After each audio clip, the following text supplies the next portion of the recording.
Greetings, one and all, to the most cursed, most cringiest corner of the internet. A YouTube channel content creator actively alienating everyone, in both the analog and digital world. Well, welcome and good evening, wonderful dice of all alignments. I am Lunar D8. Bah. OBS Chan seems to be working just fine. This is Let's Play Ninja Gaiden.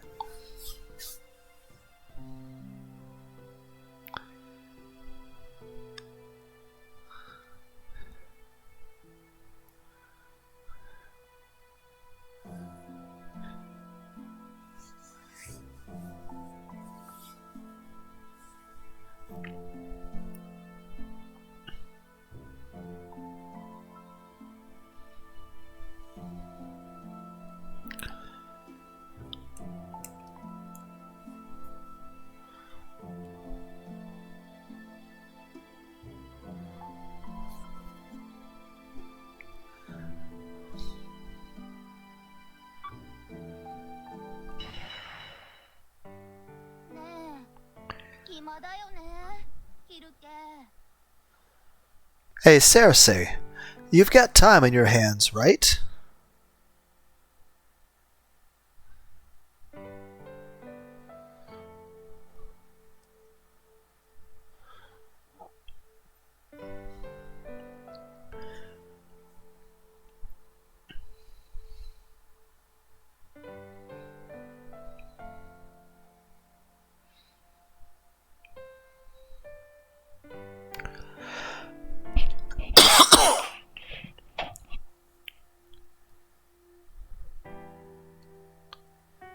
I tell her that it's not that we have free time, it's just that we're on standby. So if you're on standby, that means you have free time, right, Cersei? She slides up to me.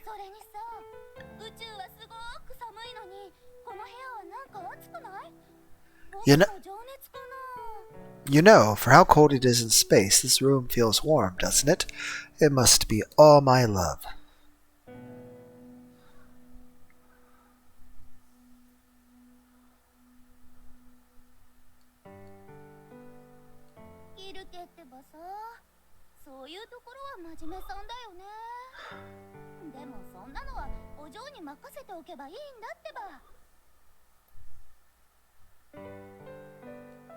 You know, Cersei, you're such a square when it comes to this kind of thing. Let the Missy handle everything and we'll be fine. True, Kanzu can probably handle just about any situation. It's frustrating to admit it, but she's much more dependable than I am. I guess I just want her to depend on me too, just like she used to. But that's a pretty minor gripe to have in the grand scale of things, right?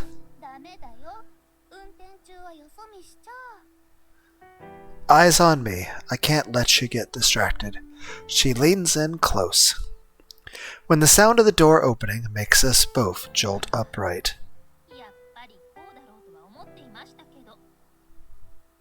I knew it.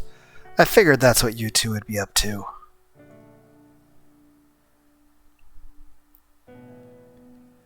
Come to think of it, maybe the sound from a minute ago was a knock on the door. Oh, this... Cersei, let's keep going. God, you're so cute. Lisette, watch out behind you.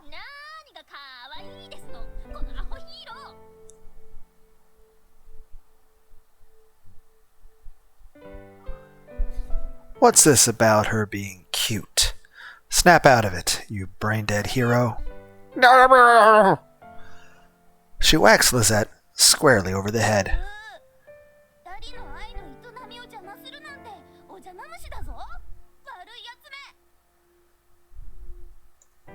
Boo, I can't believe you'd interrupt a moment of gentle love, you third-wheel meanie. This is Lee Kanzu. She's our roommate and the only other special warfare trooper besides Lisette and me. She's also the first friend Lisette and I have ever made besides each other. Since Lisette is my girlfriend, it could be said that Kanzu is in fact my first real friend.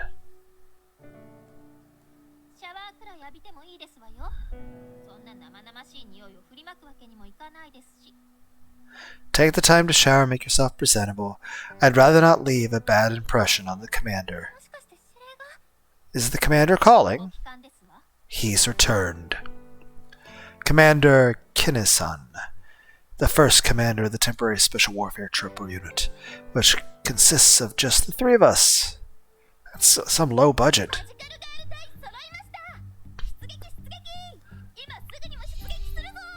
The magical girl unit is assembled. Come on, let's get out there. I'm ready to sortie when you are. The Special Warfare Trooper Unit is to remain on standby. This is Commander Kinnison. Commander Kinnison is the only person I've ever met who keeps his cool while talking with Lisette. Are we in a situation where we should remain on standby, sir? That's what the UEF Staff Department has decided. Lisette laughs merrily. Oh, so we're winning the war? It's a shame that we didn't get a chance to fight. But oh well, seriously, let's pick up where we left off. Are we winning? We haven't even started yet. That kind of wishful thinking will only last until the battle starts, even if it's just megalomaniacal delusions.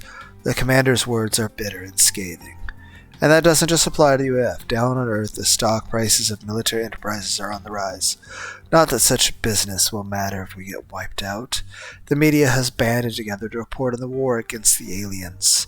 There are reporters everywhere. The military accepts their presence, since it's good for propaganda.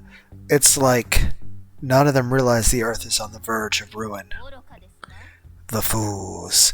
You say that, but your homeland is just blindly optimistic. There's no evidence of the moon's autonomous government publicly evacuating its citizens. Less than 30% of the population evacuated independently. Kanzu, who was originally from the moon, smiles bitterly. The Independence Party approved rating dropped from 59 to 32%. Meanwhile, the autonomy expansion process ratings went to 32.62. They say that in times like these, they have to rely on Earth. The more Kanzu hears, the more bitter her expression becomes. But that deluded faith of theirs is based on their planned military operation. Commander Kinnison gives the operators a cue. A moment later, a holographic model of the Earth appears in the center of the HQ room.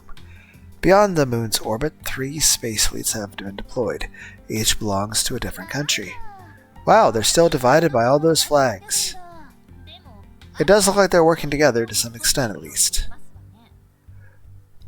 I'll say this, I value countries being able to work together, but I also think it's important for all the countries of the world to maintain their own separate sovereignties. Then again, I wouldn't be against maybe other countries becoming a new state for the United States of America, but if that were to ever happen, there would be 2 prerequisites. Like, there's all this joking about Canada being the 51st state, and of course, Donald Trump's been floating the ideas to buy all of Greenland from Denmark and make that a state, which technically that would not have to follow the 2 prerequisites that would exist for Canada, which is if we just simply buy a chunk of land, then we can then choose to make it a state. So I guess if we were to buy all of Greenland from Denmark, we could just choose to make it a state.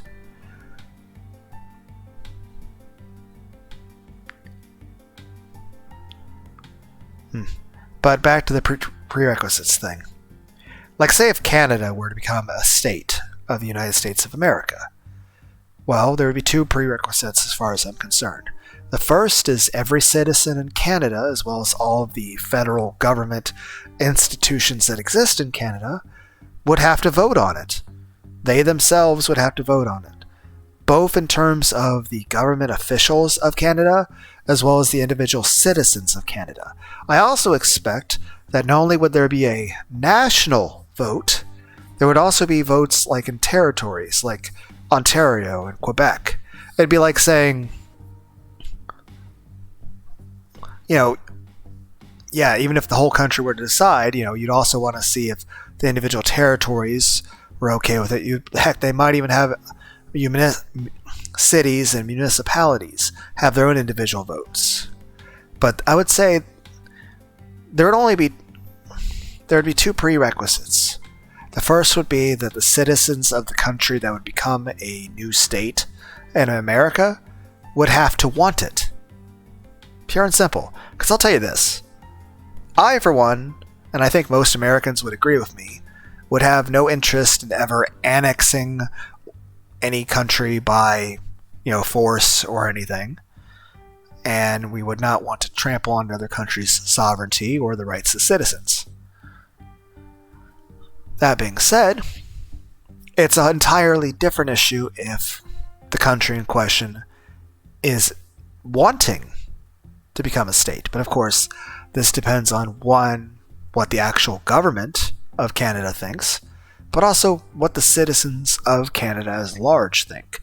And I would think, one, you would have to have at least because I feel like a 50% vote is not good enough, given how extreme this change would be for a country to become part of another organization. I mean, the same would be true if, there was ever an attempt at globalization for there to be, one Earth government. Simply put, I value America's sovereignty, so I would feel like one major prerequisite that would be required before, the United States of America would just become a state in the global government would be that the citizens of America would have to actually have a vote on it. And not only would they have to decide on a government level, but I would think that they would have to have a federal vote as well as a state vote. Heck, many states are divided in 100 counties, and each of those counties usually comprises of 6 to 8 cities. Now, granted, depending on the state, many of those cities may be very low population, other cities might be a massive population. So, it just varies depending where you are. America is a very large country. That being said, and each state, the weather in New York is going to be very vastly different from California. But, of course, the internet does cause a little bit of homogenization of cultures. Heck, not just in America, but across the entire world. Because after all, we're able to get food from across the world, entertainment, instant communication, everyone on YouTube, everyone on the planet. I guarantee you there's somebody down fucking Antarctica actually on YouTube right now. Heck, there's probably people in outer space, in space stations and satellites. I wonder if Elon Musk is having it set up to where the astronauts in SpaceX. Because I don't know, has Elon Musk actually how many people, and how would the quality compare in terms of? Then at this point, I feel like SpaceX and NASA are just going to merge, but just because of funding issues. But I imagine there's somebody in outer space in a space station on YouTube. Heck, they're probably playing video games on the internet. But yeah, but me personally, I would be against. I'd be okay with the United States cooperating with the Earth government, especially in case of there was an alien situation where the aliens are hostile or something. But I would still not want America to give up its sovereignty. And of course, the issue of Canada is, on the one hand, it's a joke. On the other hand, it's become more than that. It's become a sort of premise that we're just sort of but what if? It's like saying, oh, I made a joke about, if we had a tree that was genetically engineered to have red leaves instead of green ones, so that we could alter the process of photosynthesis and try to make it more efficient. Obviously, that's a joke, but then you start wondering, could we actually do it? And if we could, should we do it? Or are we just going to create Jurassic Park, the movie, but with plants? And everyone's like, this is a fucking unhinged joke. I'm like, I get it. I'm trying to be funny, and the comedy is falling flat. Main point of being is this. Canada becoming a state in the United States of America. Simply put, that's up to Canadians to a large degree. Simply put, it's do they want it? Because I'll say this, I would definitely not want to do any sort of active aggression or war or annex them by force. But if Canada were to just want to become a state, at this point it's not any sort of hostility, it's more of an offer, just saying, hey Canada, would you want to? It's not any sort of threat, it's not any sort of insult, it's more so along the lines of, hey Canada, here's an idea. Do you want to do that? It's almost like the country of America is soliciting Canada for sex. Yes, I'm making this as uncomfortable and inappropriate of a conversation as possible.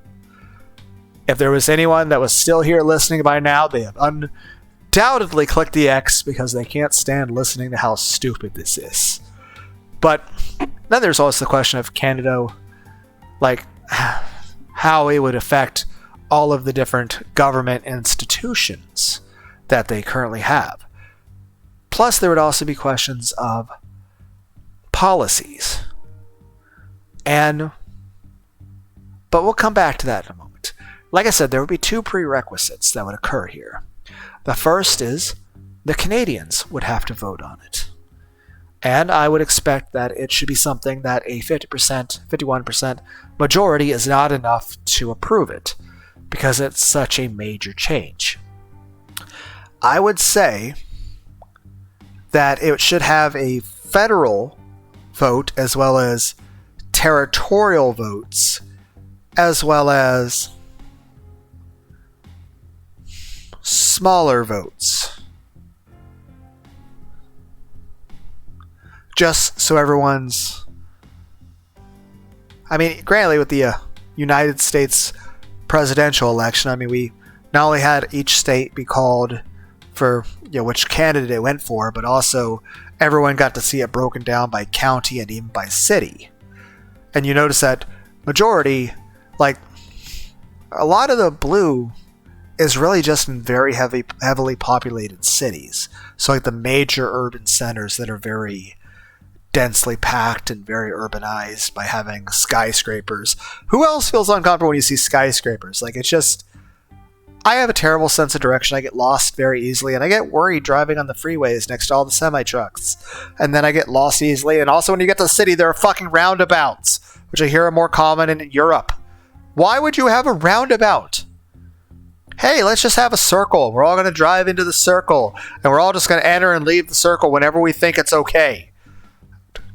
How does that sound safe? Also, what if you don't see the circle coming and you just like drive through the middle of it? You like ramp it. What if you just like, you can never get out and you just have to keep driving in a circle forever? Why not just use like a four-way stop with street lights? Like, oh, the roundabout's more efficient. It's also very anxiety-inducing. Not that I'd be fucking driving in Europe anyways, because a lot of that stuff's driving the left side, and I imagine that's a bit of a adjustment. But I forget exactly what I was talking about, but main thing I was trying to say is this. You should have like a vote that has to be at least 80%. Like, there needs to be a federal vote for Canada about whether or not they would become a United States state. Now, Canada would still become its own individual state, and they would still be Canada, and I can't say if they'd really lose sovereignty at that point, because honestly I don't know the specifics about Canadian government or how much involvement the United States already has with Canada. So that's something I'm not qualified to answer. But all I'm really able to say on that is this.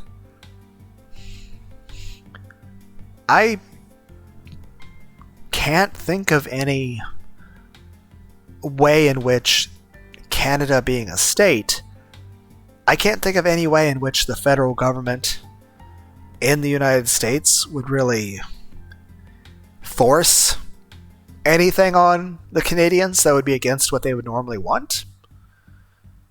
Like, in general, I mean, it's not like Washington, D.C. and the federal government, like, all of a sudden decides, you know what, fuck Florida or something.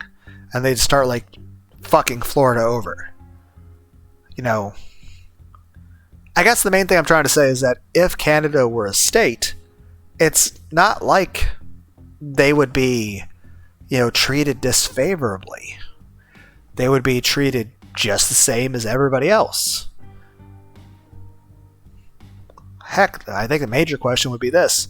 Financially, wouldn't Canada benefit from joining America?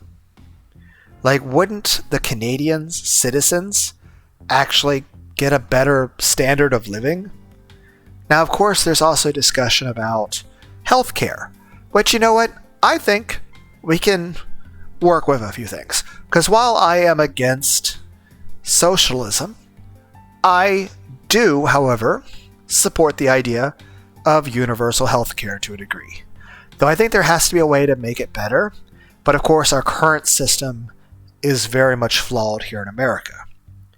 So I would think that there should be some way, because I know, like, I know a lot of Canadians apparently have complained about wait times or perhaps not getting the best quality when it comes to certain things. So of course, if you are Canadian and you're getting good quality where you are, that's good. Let me know.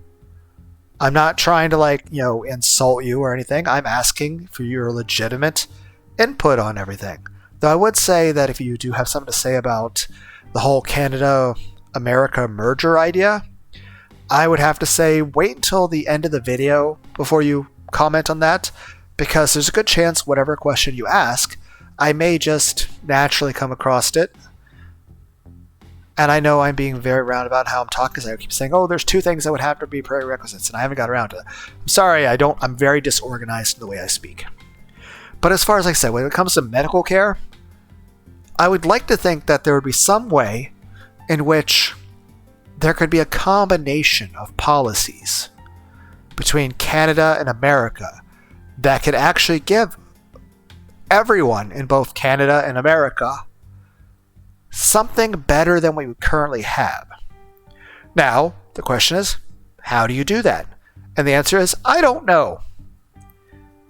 But the point is, I acknowledge that the medical system here in America has some major flaws, especially when it comes to costs.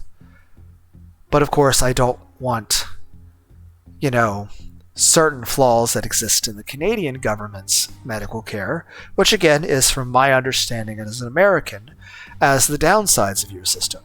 One, the way it's set up, it is financially bankrupting Canada. Two, it lowers standard of living and pay for the citizens as well as for the doctors and nurses, makes it harder to get certain supplies, longer wait times, as well as the government has more say in what kind of medical care you can get. Because my main concern about this is, for example, an issue you can run into here in America, in addition to the fact that even with health insurance, a visit to the doctor can be quite costly. That being said,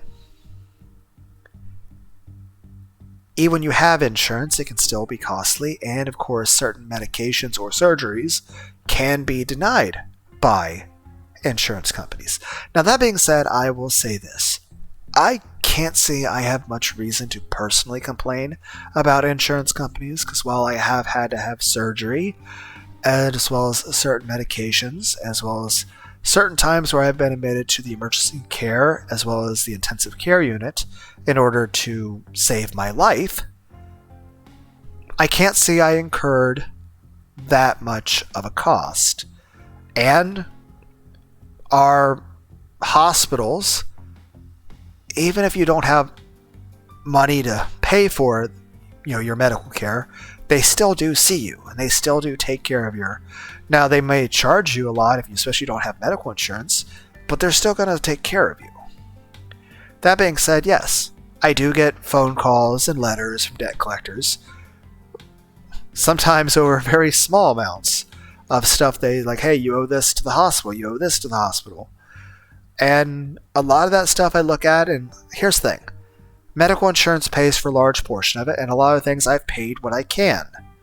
But when it comes right down to it, there are some medical procedures where, most of it was covered by medical insurance, and the rest I'll just never be able to make a payment on. Maybe just pay a tiny bit on, but for the most part, there's just no way I'd ever be able to pay it. But it's not like they're going to suddenly lock people up for not being able to pay for costs of surgery that they know that there's no way you ever could. There's just no way you could. But that's the same thing like here in America. Like if you had a concern that maybe you had cancer or something, you would actually avoid going to the doctor to check for that cancer because, it would be expensive to check. So there are definitely very big issues and concerns there. But there's also other concerns about the medical professionals in general. And this is not necessarily a government issue, though I guess all of you would disagree with me on this. And the answer is you're probably right. It probably is a bit of a government issue, but the thing is, I don't know the details of this. But I understand there's issues with the doctors when it comes to residency programs and such, to the point that there's some sort of established quota or limit of how many people there's supposed to be in certain positions. Think of it limitations of if you wanted to build a building, you got to get a building permit. You want to say alcohol, you got to get an alcohol license. Different permits and licenses that are required, and of course, doctors and nurses and hospitals are the same. And of course, I agree to a large degree that this is a good idea because it allows a bit of regulation as well as quality assurance to make sure that the people who are doctors are quality trained and actually know what they're doing and have, I guess you can be certain that they're more reliable. It's more official.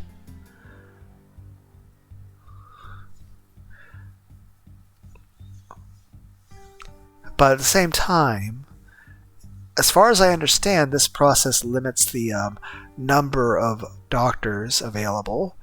And if a lot of doctors are, say, retiring early or have some sort of issue, especially if there's something local to the demographic or to a local principality or whatever.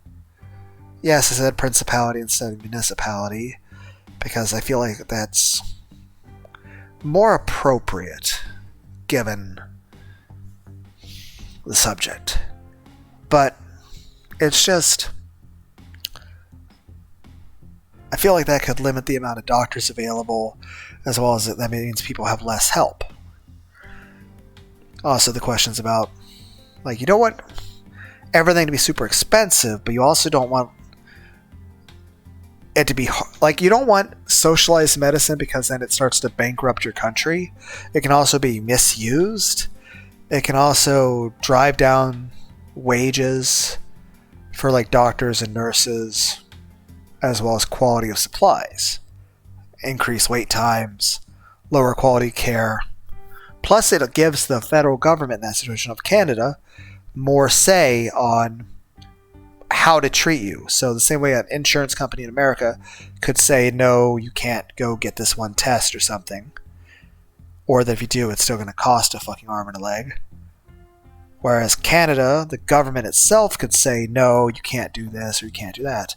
Though, of course, I imagine many Canadians would go, no, the Canadian government would never do that. And the answer is, I don't know. But the fact of the matter is this. Would your government have the authority to do it? Like, as it is right now, if you wanted to have a surgery and the government of Canada didn't want you to have that surgery or that medication, would the government of Canada, whether it's like a territory or the federal government for Canada, if they wanted to, could they tell you no? The way like an insurance company would. So that's really just questions about policy, but my point there is I would think that maybe Canadians and Americans could work together and we could find a better healthcare system. That there would be some way to take the best aspects of American healthcare and combine them to the best aspects of Canadian healthcare. You know, you'd keep the universal healthcare of Canada, but add all the positives that would be associated with American healthcare.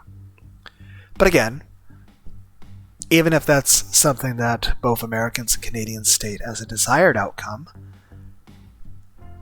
I'm not sure any of us know how to actually do that. I guess the main question is this. What would be the major change for people living in Canada if they were suddenly a state of America? And then I know some people out there would probably say, what about Puerto Rico? Puerto Rico could be a state. The answer is this. Puerto Rico has been choosing not to become a state. They're allowed to become a U.S. state anytime they want. They just don't want to. And everyone's like, well, if they don't want to be a state, why should Canada want to become a state? And obviously the point is that there are some negatives to becoming a state. While there are certain positives, such as you would get, representatives in Congress and the Senate, you could even have a citizen. I mean, heck, if Canada became a U.S. state, it would also mean that anyone who's a Canadian could become United States president.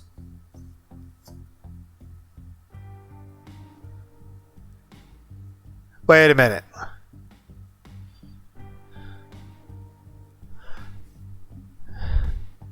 I need to check something.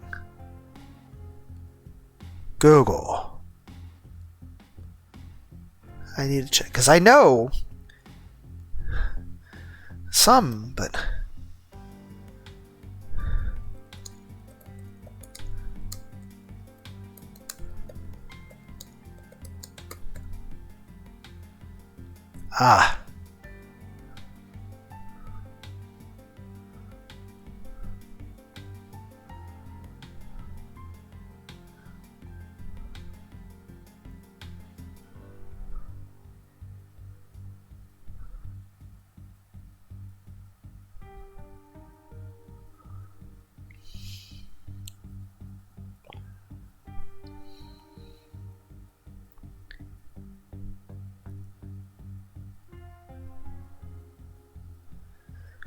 I was looking up to see where Keanu Reeves was born, because I was like, I think Keanu Reeves and Jim Carrey were born in Canada.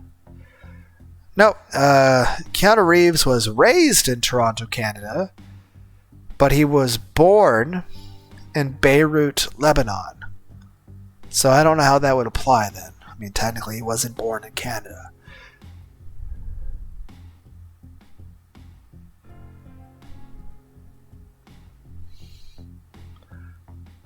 The point being is that if Canada became the 51st state of America, it would also mean that anyone who is a Canadian-born citizen now counts as an American-born citizen.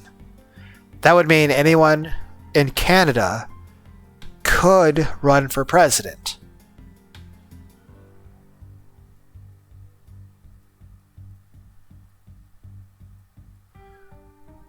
So I mean, that would mean technically because I don't know how it would count. Cause, he was raised in Canada. He was born in Lebanon. So I guess the only way that would work is if Lebanon became a United States state. I mean, if that were the case, Keanu Reeves would then be able to be president of the United States of America. Because I imagine if Keanu Reeves were to run for president of the United States of America, I imagine a lot of people would vote for him. That being said, apparently he is 60 years old. That is, he definitely doesn't look it. The man, well, he looks more handsome, younger, and more athletic than me by miles.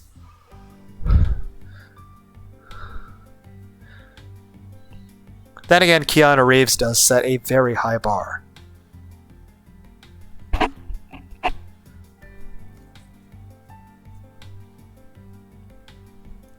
That being said, in a more joking manner, if Canada were a state, Jim Carrey could become president of the United States of America. So while I do feel very confident that, honestly, if Keanu Reeves, and everyone's like, you probably shouldn't elect a celebrity. I'm like, yes, I understand, I agree with that. This is more me being facetious. Like, one, whether or not Canada would ever actually become a state, let alone Lebanon, is unlikely. But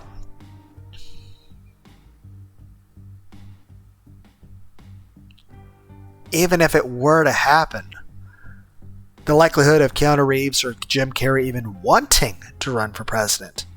Because here's the thing, I doubt they would want to. But that being said, I do feel like everyone would vote for Keanu Reeves.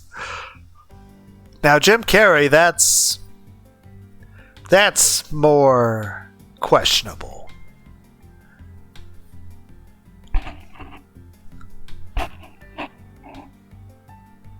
Then again, Robin Williams made a movie about running for president, as a comedian even. I mean, if his health hadn't given out on him. And yes, at this point, I'm just like making memes at this point. It's like, oh, who are we having for president? Skibbity Toilet! Skibbity Toilet's the president. And we're just like watching a peace treaty in the Middle East ran by Skibbity Toilet. And who's this meeting with Zelensky and Putin? Skibbity Toilet. Now we're gonna use the fucking holograms from Japan. Fucking Hatsune Miku. We're gonna have a fucking hologram of a Vocaloid holographic concert person from an anime. We're gonna have OpenAI Frieza. Just doing peace. This is fucking stupid. Heck, at this point, it's like, why don't I just use the crazy real-life personalities we got? Why don't we just have Alex Jones do the fucking peace talks in the Middle East or Russia? And everyone's like, you're either all for it or you're fucking terrified of that idea. Then again, imagine if he was like the press secretary, giving like the daily briefings at the White House to like the lines of like press. Mr. President, what about this? What about that? Heck, they're already having like those kind of meetings with Trump, even though he's not inaugurated yet. Then again, what if you could have like a VTuber? What if you could make a VTuber be press secretary? Like Rev Says Desu or Raging Golden Eagle. But yeah, what if you just had like a fucking VTuber? Just have Iron Mouse. And everyone's like, it's just this joke is stupid. I'm like, I know. I'm just saying, imagine a VTuber. And the person could just do it from home, and they're just like, you just see a VTuber model on a large 6-foot-tall television. Just have a giant fucking big screen, like a mini theater. You could have you could renovate part of a movie theater, and you could have a giant, big motion picture screen of a VTuber that's live broadcasted. And they're like you just have like a press conference for the White House with like a 20-foot tall Shia Lily or Zentrea, or Smugalana, or Kirsch. Heck, at this point, we'll just throw AI in there to have Neurosama, or I know it's not AI, but Gura. Imagine Gura. Imagine Gura on a fucking motion picture screen. Just 20-foot tall shark talking to people and taking questions. Obviously, again, being completely fucking out there with this.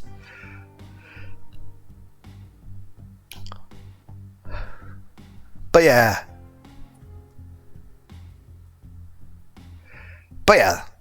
the main point is this. Policies between the two is this. What are the fundamental differences in policy between Canada and America? I would imagine that many of the laws that currently exist in Canada would still stay just the same. The only thing I think that would really change is, Canada would get more government assistance. They would probably get better housing, more housing built. They'd probably have more access to different electrical and natural gas and oil, more resources. They'd have the protection of the entire U.S. military. I mean, Canada, I think, would financially benefit. I mean, as long as we found a way to make it where they didn't lose universal health care, I think Canada would only benefit. Plus, they would gain the benefit of the U.S. Constitution as well as, well, the amendments. The Bill of Rights. Then again, I also like things like the Geneva Convention and other things like that, which are technically not part of the United States government, but there are things I like. Just ethical concepts like the Hippocratic Oath or the Geneva Convention. Just things stating, hey, doctors should do what's in the best interest of the patient. You should do no harm. You shouldn't give people poison or let them kill themselves. You should help people with mental health issues. You should try to be kind to people. You should make sure people have anesthetic if they need it, if they're in horrible pain. You shouldn't commit war crimes. You shouldn't use biological weapons or attack civilians. But again, that's separate things, but things I support. But the main point is this. There would have to be a discussion about, one, the culture of Canada versus the culture of America. And just like I said, with America, the different culture in different states is vastly different. Whether you're looking at California, Florida, or New York, or Texas, the weather as well as the culture is different, even though it's the same country. I imagine the same could be said of Quebec and Ontario, and again, I don't know all the territories in Canada. But the main question is this. People in Canada. How much difference is there between people in one territory to the next? That being said, there's also the possibility that if Canada were to become a state, that it could actually become 5 different states. Quebec would be its own state and so on. Or they could be just one giant country that's divided that way. Which again, probably the biggest reason not to combine Canada with America is that just it would make things very complicated because that's a huge increase of people and land. I mean, that's from a logistical standpoint, that would require a lot of planning and understanding. But I guess the big question is this. What are really the main differences in laws as well as culture between America and Canada? But yeah, I beat around the bush on that. But like I said, there are 2 main prerequisites that are required for if Canada were to become a state. The first is Canada itself would have to have a vote. Not only would the government have to decide how they feel about it, but the individual citizens would need to vote to decide it. And I would think that on a federal level, I would think that there would need to be at least an 80% plus vote of that more than 8 out of 10 Canadians, at least 8.1 out of 10 Canadians, needs to want to become a U.S. state. If it's not that much of an overwhelming majority, then I would still say, like, even if it's like a 75% want to become a U.S. state, I would say that that shouldn't be good enough, and Canada should stay its own country. Because again, I imagine many Canadians care very much about their own sovereignty, just like, United States, as an American, I care about America's sovereignty.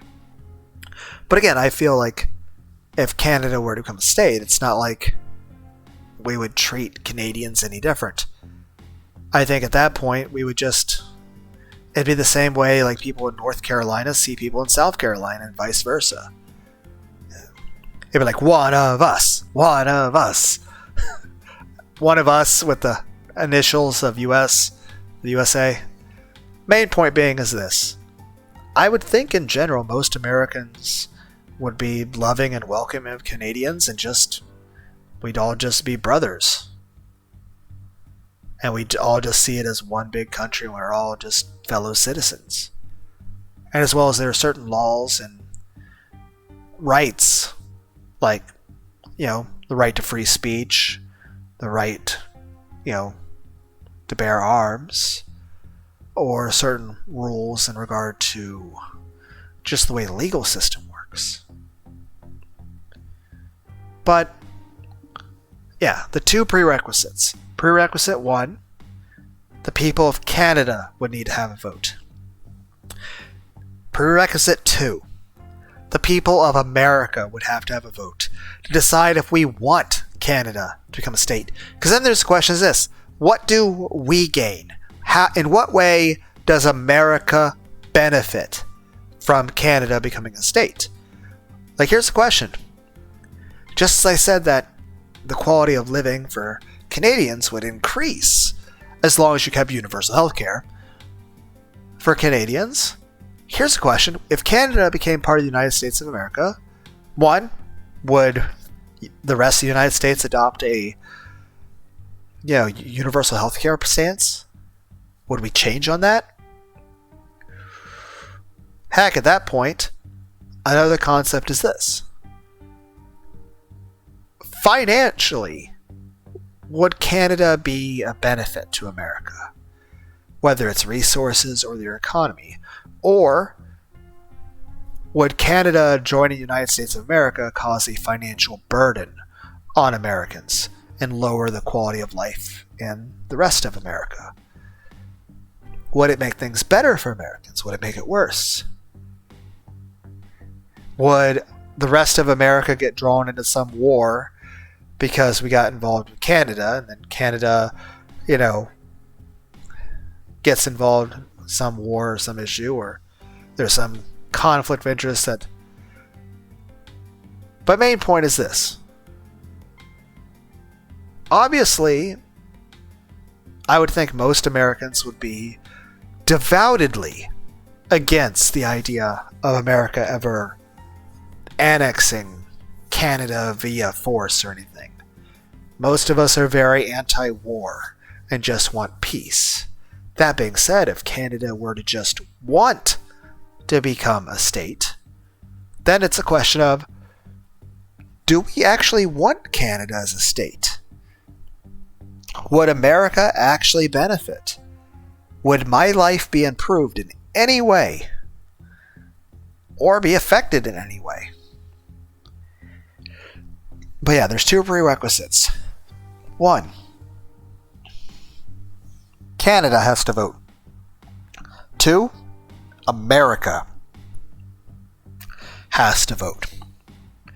And again, same with Canada. Like, I feel Canada, like on a federal level, you'd have a vote and all votes would be counted. And what would happen is, if you look at it at a federal level, and you had to have at least 80% on the federal level. But also territories. You'd have to have at least like 70% on the territorial level. So that even if you passed on a federal level, but there was like just one territory was just shy of passing it. They only got 55% of the vote to say yes, they want to become a state. I'd say at that point, you still don't become a state, because I feel that if Canada were to become a state, it has to be an overwhelming support for it. Same way in America. If Canada wanted to become a state, I would think all of America would have to have a vote on a federal level. And that if we'd have to have at least, 80+% of Americans on the federal level of the whole country wanting Canada to become a state. But I would also think that it should be necessary for every single one of the 50 states to also have a vote and at least get a 51%.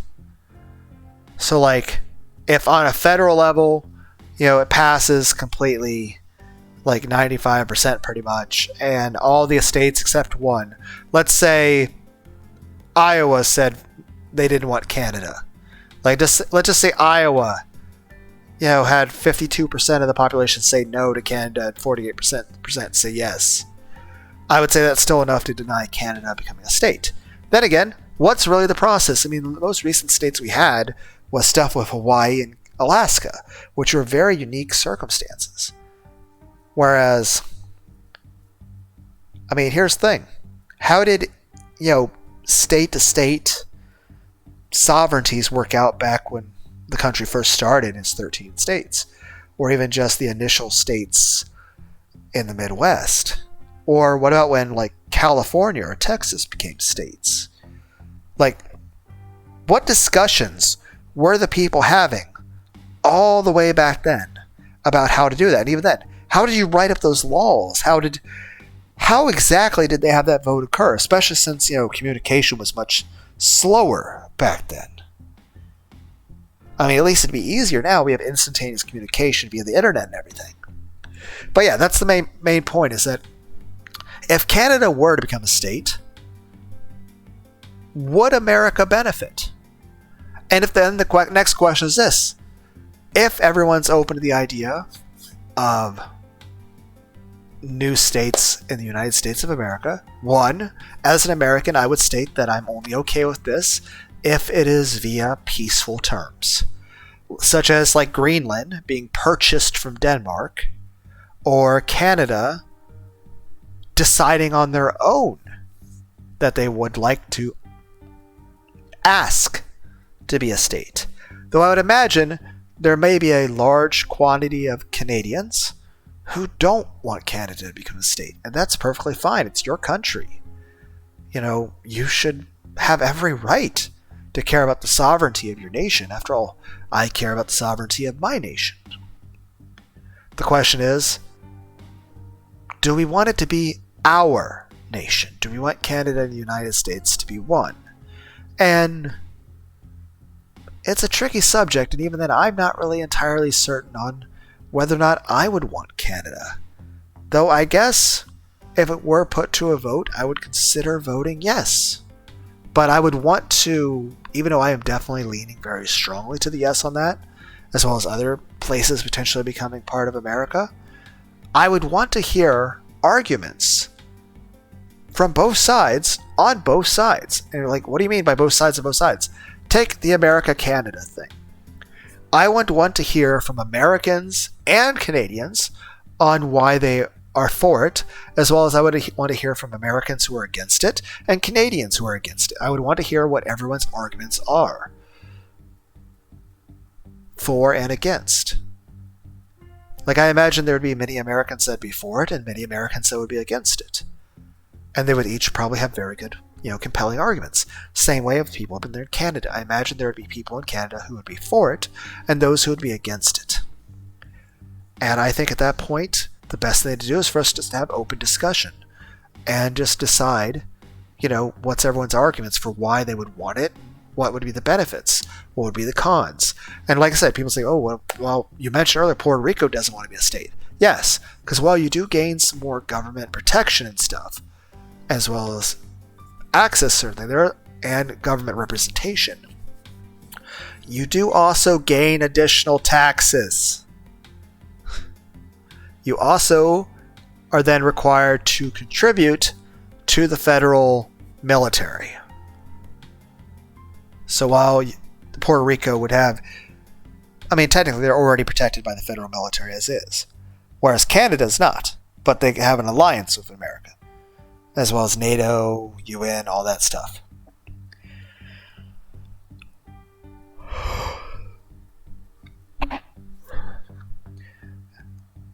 And of course, I'm weary about the additional states of America because I'm against globalization. I'm against a one world government.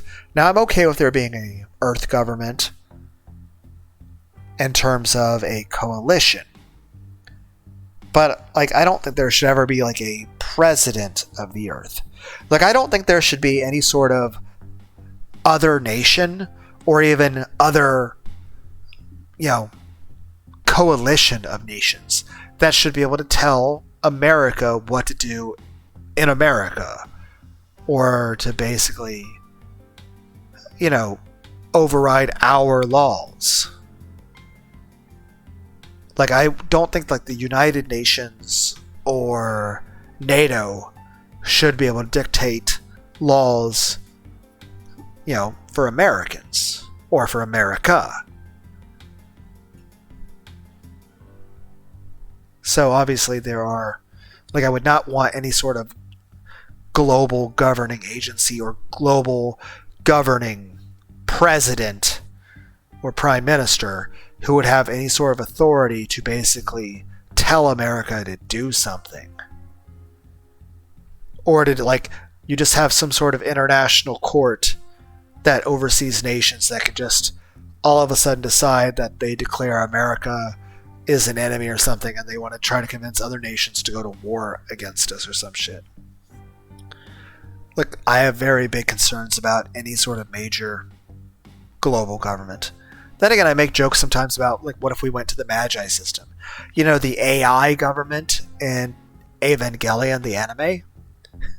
Which, again, I'm being facetious, but at the same time, it's just, I'm wanting to create a discussion on it. Because while I'm not for it, I do like the idea of AI, and I do think a discussion about how that would affect government might allow people to have a better understanding of government, including myself. But yeah, like I said, if Canada were to become a state, I would think the people of Canada would have to vote on it, and the people of America would have to vote on it. That being said, not only do Canadians and Americans here weigh in on this, if you're an American, what is another country or another part of the world that you would like to become a United States state? Like, if you had to pick a country. Or, vice versa, if you're a country out there in the world, and if it was up to you, personally, like whoever you are, like say if you're someone out there right now in India, let's say you live in India, whoever you are listening to me, let's say you live in India. If it was up to you, if India were to become a state, would you want it? Would you say yes? Would you say no? Why? And of course, Americans, what would you think about India becoming a state? Do you think America would benefit in any way? Do you think the people of India would benefit? What about Japan or Germany or France or England or Australia? Would any of these people want that? Like Australia, people of Australia, would you want, like take a look, like I don't know if people in Australia listening to this, if you, one, how did you come across me? I'm like the backwoods of the internet, and I mean, no one cares I exist. But aside from me just being a loser and no one watching my videos, people of Australia, would you want, say, the Bill of Rights? Like, have you, like, a person in Australia, have you ever read the American Bill of Rights? Which, again, I know is a very fucked up question to ask you because, I mean, it's not like I've ever read documents on Australia's government or what rights Australia guarantees its citizens. And heck, maybe there's something in your, government that you would like to keep that you would think that could benefit America. That it would be some way in which your legal system is better than the American one. I, again, think open discussion is good so that everyone can grow as people. But aside from new ideas for how to improve everyone's governments, other than just make... You know what? That's a good thing. Granted, I'm not sure there's any possible way to do this. But how about this? What if you had a magical genie? Granted, like, genies normally have, like, 3 wishes. You know what one of the wishes would be? Politicians can't lie. Politicians cannot lie. They cannot break promises. And any question you ask them, they have to immediately answer honestly and fully without omitting anything. Complete government transparency. To where the government doesn't lie about anything, they don't break promises, and they will literally answer any question. Like, you can ask the government about aliens, and they would just say, hey, yeah, we have them right here, look. So, yeah, if I had a magical genie, I think one wish I'd have is that, politicians can't lie. Or, be corrupt. Wish 2? A 6.5 foot tall, very beautiful, feminine, futanari waifu with a big dick and big balls and very big titties. Like, I'm talking like F cups. Okay, maybe not that greedy, but still. But just saying, big tits, big dick, very pretty face. Very nice personality. Likes to watch anime with me. She can be a top. Also would like to walk on the bike trails with me. Would just love and care about me and stuff. And, not only be my lover, but also my best friend. And everyone's like, this is the most uncomfortable discussion ever. Can we go back to talking about Canada being the 51st state? It's like, and now we have started talking about how Lunar D8 likes girls with dicks. Fanboys and futanari. Though, I would say, like, what's the ages? I would say the youngest I would want to date would be 22. So, yeah, but I would say preferably 26, 28.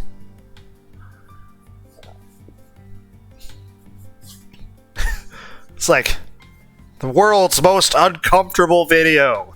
Viewers listen to man talk about how he wants to have a 28-year-old femboy boyfriend or a 28-year-old futa girlfriend with a big dick to be topping him.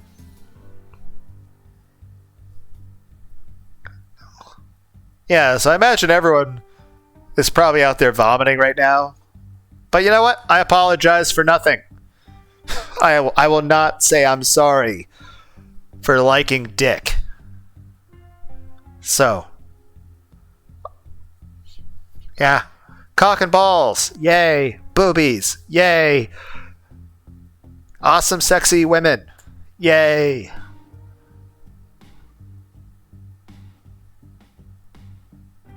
Now I'm thinking I want to get a pizza. I'm going to go get some Little Caesars later, okay? But yeah, I'll stop. Everyone's, what about the third wish? I know this wish sounds really stupid. But you guys know how, like, pet cats and dogs and rabbits and stuff tend to not live very long? I mean, I'm not the only one who's had to, bury a pet. And I know it sounds silly of me that I see pets as a member of the family. Whether you have a pet cat or dog, and I've had both of those, I've seen them as members of my family. I cared about them. And when they die, that made me sad. So, I know this sounds petty, but I think the third wish I'd want everyone's pets to live, as long as people, or at least as long as the people who care about them. That way if you have a pet cat or a pet dog, you don't have to see them die of old age.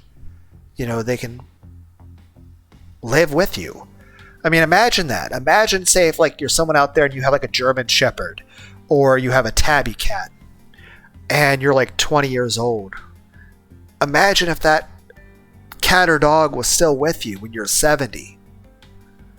I know that sounds petty of me. I'm just saying, what if your pets lived longer? But, yeah, like the Canada thing, it would have to be a vote. All the Canadians would have to want it, and all the Americans would have to want it. It would have to be a completely peaceful and amicable decision. And there would have to be concerns about, discussions about culture and laws. And I think in general, while I think it's extremely unlikely that Canada would ever become a state, I do think Canada is, very close to America. They share our border with us, and, I feel that a lot of Canadians and Americans probably do talk to each other quite frequently, and I already feel that a lot of our cultures, as well as our just beliefs on things, do kind of bleed back and forth. So while I think it is very unlikely that the United States of America would ever have Canada as actually part of our, governance, I do think it would be good to have an open discussion about things. About just people of Canada and people of America discussing what each of our cultures are like, what each of our laws are like, both on federal and local levels, so that we can better understand our own culture and our own laws, as well as we can understand each other. I think by discussing each other's forms of government, think about the laws and the culture that exist here in America. Now, if we were to have an open discussion about things in Canada, we could decide maybe we feel differently about how we should have a certain law be.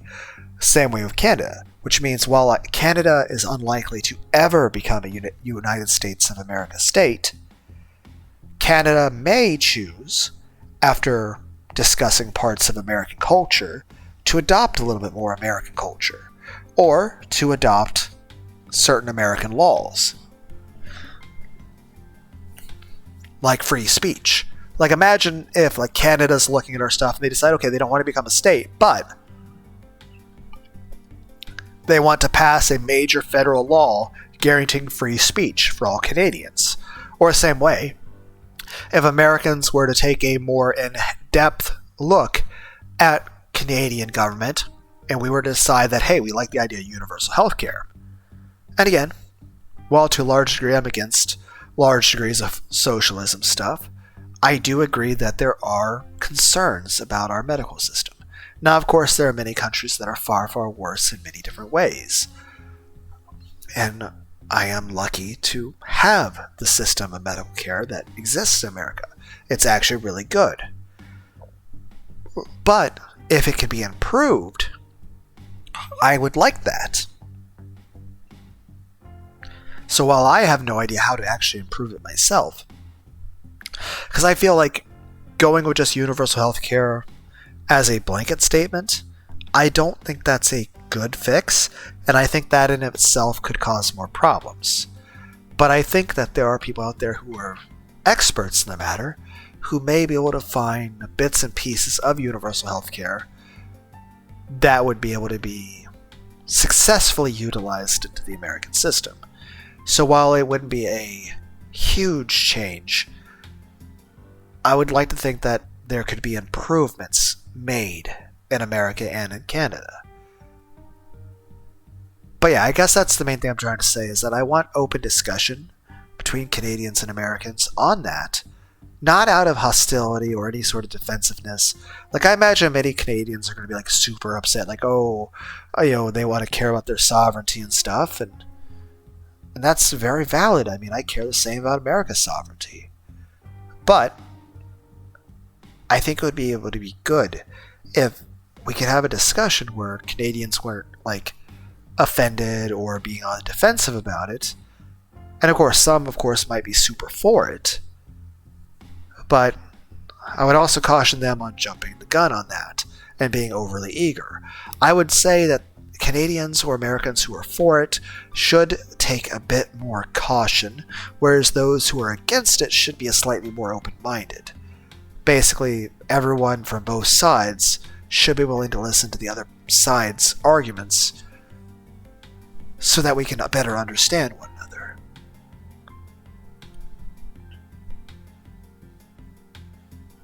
But I guess the main thing would be just a discussion about it.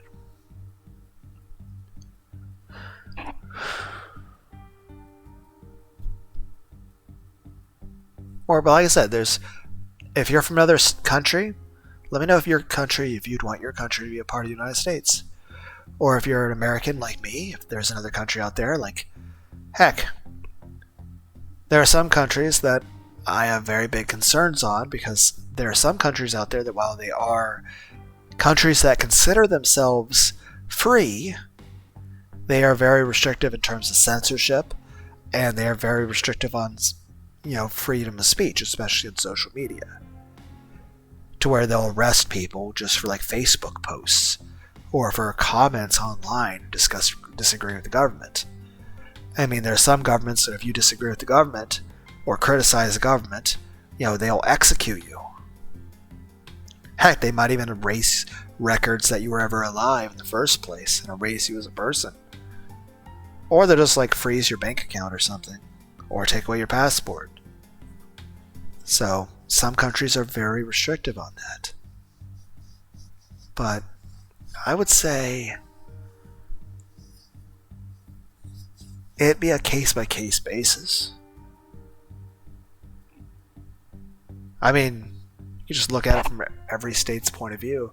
But like Japan, if Japan was given an offer saying, like if America mentioned Japan, like, hey Japan, would you like to become a state?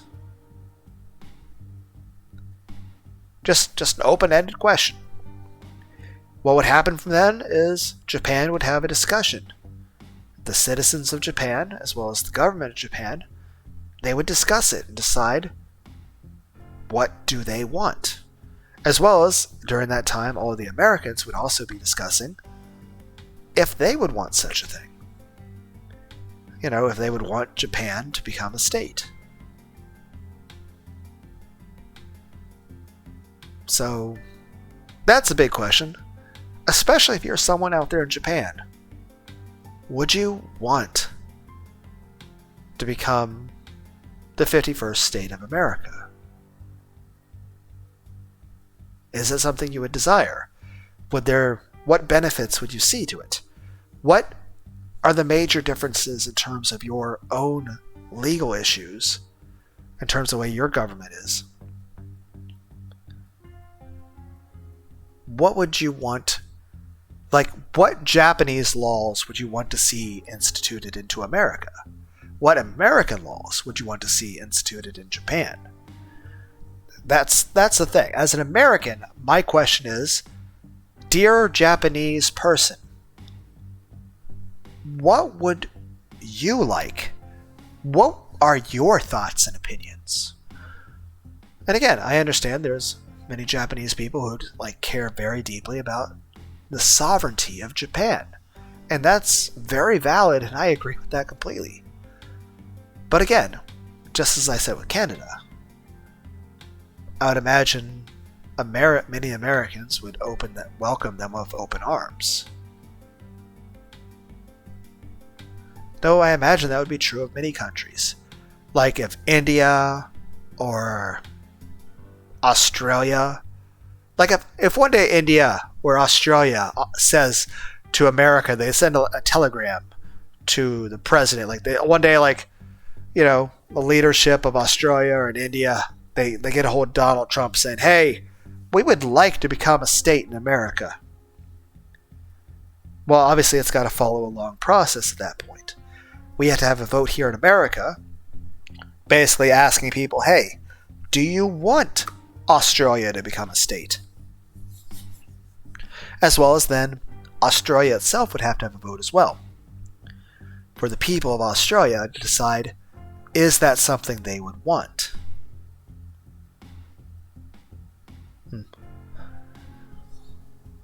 Okay, I got distracted. My bad.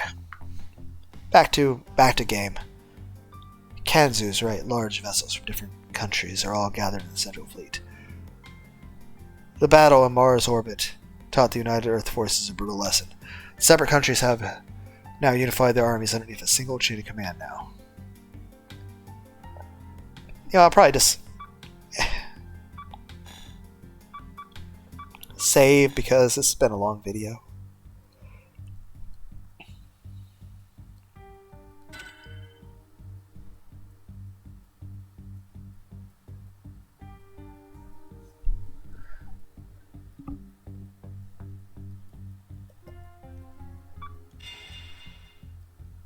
I'll come back to this, and I will try to not be distracted in the future. So, sorry, I just sort of... I got... my bad. But I hope everyone out there has all the hugs and head pats you could ever want. Bye, guys.